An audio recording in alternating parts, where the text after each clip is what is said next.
Good kill, good kill. Hey, good kill. So if you're watching these videos and you want to get into DCS, definitely check out Apex Gaming PCs. This is where I got my laptop. I'm super happy with what I received. And keep in mind that they have the A-Firm program, which allows you to pay month to month so that it doesn't hurt your wallet too badly. Check out the links below to make your own custom PC that fits your budget. Big thank you to Apex Gaming PCs. Hey guys, welcome back to another video. Today we're here in the good old Legacy Hornet, not the Super Hornet. This is just your standard Legacy F-18C Hornet. And today we're going to be taking on the Russian naval fighter, the Su-33, which I believe is designated the Flanker D.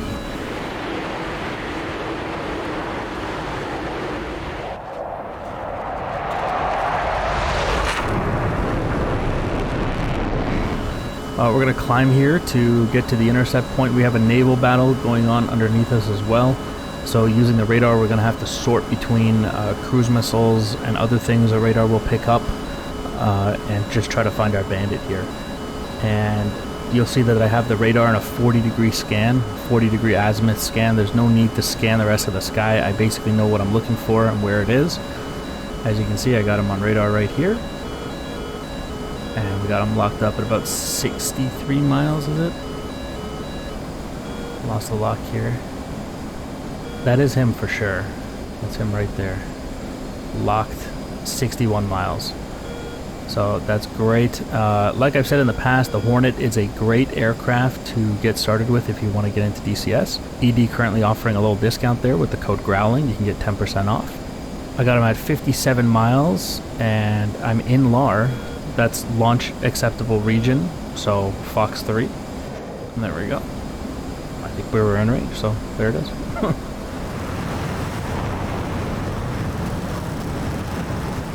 I should probably mention those are AMRAAM Deltas. It's not your standard AMRAAM. That's why you're getting the extra range. Those of you familiar with the Hornet will be like, how did he just shoot from like 57 miles or whatever that was? That's because they're AMRAAM Deltas. No way you're getting that kind of range out of a Charlie, or Charlie -5, or even really -7. You can see some missiles from ships off in the distance there. We got, like I said, quite a large naval battle underneath. Continuing to hold this lock for now.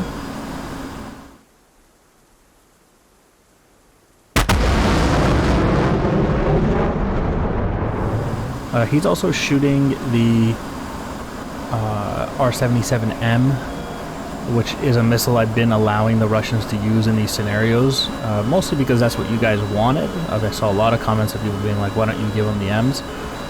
The M's are equivalent to the AMRAAM Delta, so if I give them the M's, I got to give myself the Delta AMRAAMs, because if I don't, they're going to outrange me pretty significantly.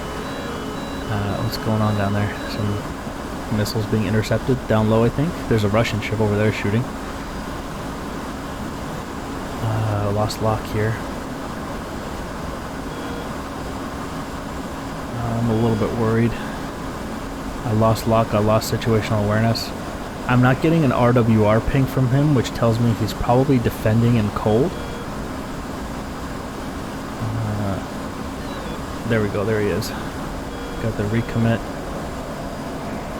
Okay, at 31 miles we have him here. In LAR. Once again, that's launch acceptable region. I used to think it was launch authorization range or something like that, but it's not. It's launch acceptable region. 26 miles, Fox 3.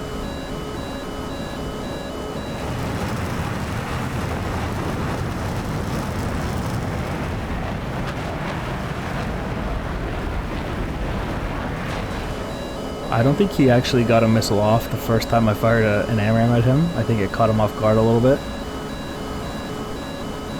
There he is, 23 miles, 22 miles. More than likely he actually managed to shoot this time. I still defended the first time too, as if he did. We're gonna go cold here. I defended as if he did shoot, because you just can't take that risk, right? Yeah, there it is. There's that missile coming in. These missiles are being fired in, like, especially these modern Fox 3s. They have TWS mode, track while scan. Or they can be fired in that mode, I should say. because they have their own radar, and therefore when they get launched like that, you don't hear them until they go PIPL.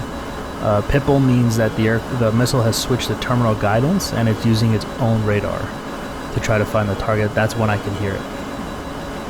Before it does that, I can't hear it. I just have to assume that a missile was fired at me. Somehow survived that, so we're gonna climb here. It's a little risky. I'm doing this a little bit risky because I gotta constantly become offensive on this flanker. I can't just allow him to push me. Defending here. Still defending this missile. The 77Ms, they are persistent missiles. Very annoying. But we're good. RWR says it's behind me now. I'm alright. Let's find our bandit again. And we're climbing. At this point I'm going to climb because it's unlikely the missile has speed enough to climb. Got him locked here. 25 miles, 24 miles. Right off the nose. Shoot Q, Fox 3.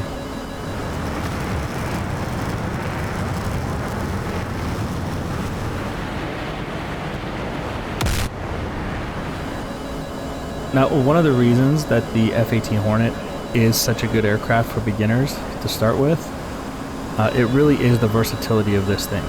A lot of people say the quote, how does it go again? A jack of all trades is a master of none, and then a lot of people think that's where the quote ends. And in reality, it's a jack of all trades is a master of none, but oftentimes better than a master of one. And that's what the Hornet is. That quote encompasses the Hornet entirely. It's capable of doing everything. There's a carrier over there, by the way. This thing can do a lot. You know, you're doing air-to-air, air-to-ground, naval operations, seed you can do with the Hornet. You know, because it is the Navy's, well, it was, once upon a time, the Navy's primary fighter, it needed to be able to do all these things by itself. And so it's very versatile. And also consider the fact that you can do all these and you can still do naval operations. You know, which is something not a lot of aircraft offer out there. Gonna recommit here. See if we can find them. The other really good thing too is like the Tomcat does all these things as well, you're right, except seed. But the Tomcat, you've got another guy operating the radar for you. The Hornet forces you as a new guy to learn how radars work. And, you know, learn your radar management. We survived that 77M. And I'm once again looking for him. I'm really trying not to get too close to him, because if we get too close to him, those R-77s they'll catch you off guard, you know. I don't want to do that. He went cold for quite some time too. We were 25 miles, now we're 34 miles, so you know that AMRAAM chased him for a super long time. And let me see if I can get into slightly better range. It's really hard with these modern missiles, man, because the other guy can just turn cold and run away as well. 28 miles, Fox 3.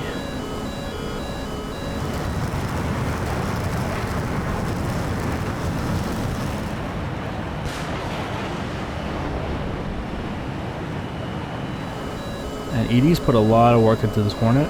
I got it when it first came out in early access on day one, and let's just say the Hornet's come a long way since then.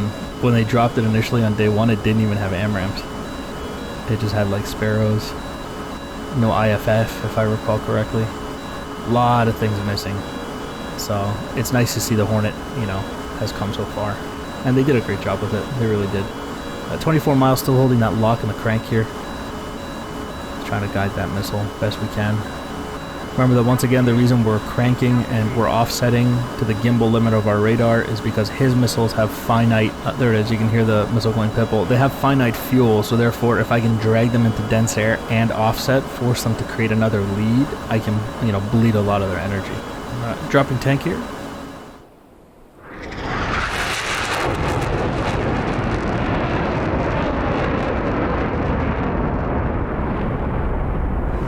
Let's just flow cold here for a couple, maybe even a couple minutes. I was going to say seconds, but it might have to be minutes. Again, for anybody, I've said this in multiple videos at this point, anybody who doesn't know, the R-77M has a second stage booster that it seems to use in terminal guidance. so it gets pretty close to you and then gives itself another boost, which makes it tremendously dangerous in terminal guidance. And if you don't know about that, you're gonna find out real quick when it smokes you in the face.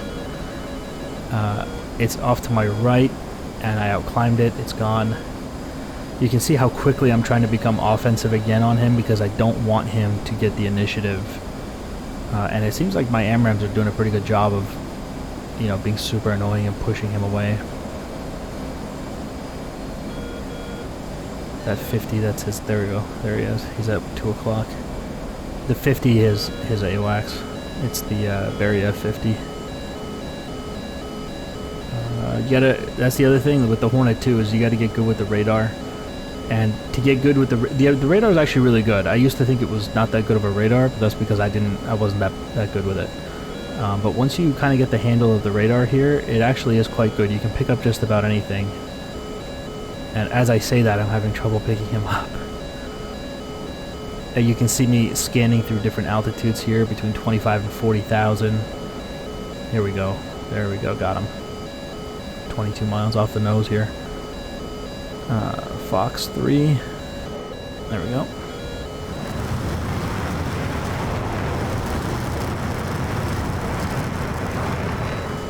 And then we're going to reduce altitude here, and I'm actually going to give him another one. Why not? We're at 19 miles here. And give it a little bit of time for the first one. And we're getting closer at 18 miles. Fox 3, 17 miles.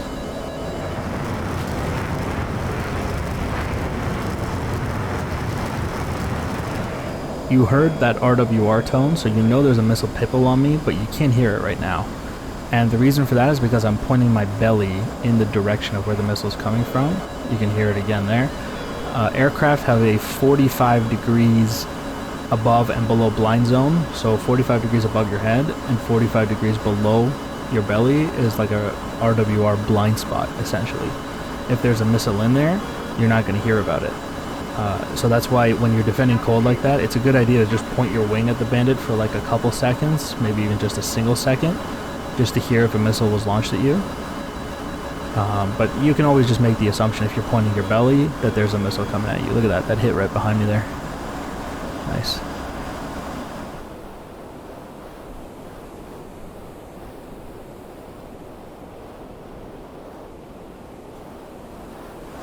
And for the record, I don't think that the newer aircraft, like the F-22 and the, you know, all these guys, 35s, Felons, I don't think these guys have the RWR blind spot anymore. I think that problem was solved. They probably just added antennas in those areas. We're down low. We got some ships getting hit by missiles. And we're getting closer and closer. We're about anywhere between 18 to 15 miles out at this point. I can't see him visually, because if I could lock him up with the helmet mounted sight. Here we go, got him at 13 miles. Up high, 12 miles, Fox 3 and Fox 3 again.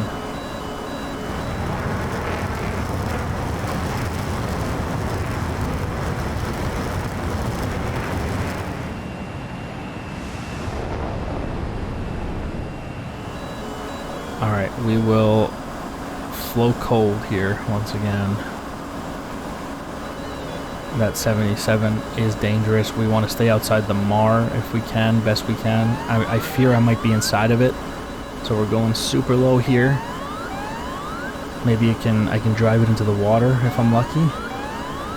The MAR is the minimum abort range, by the way. It's the range where you can still turn and run. And I think we're good. We're gonna have to recommit here super quickly because, like you saw those ranges. We're within 12 miles, maybe even 11 and 10 miles. And that means we got to recommit quickly before he turns around and kills me. Got him locked here at 14 miles. So let's go ahead and...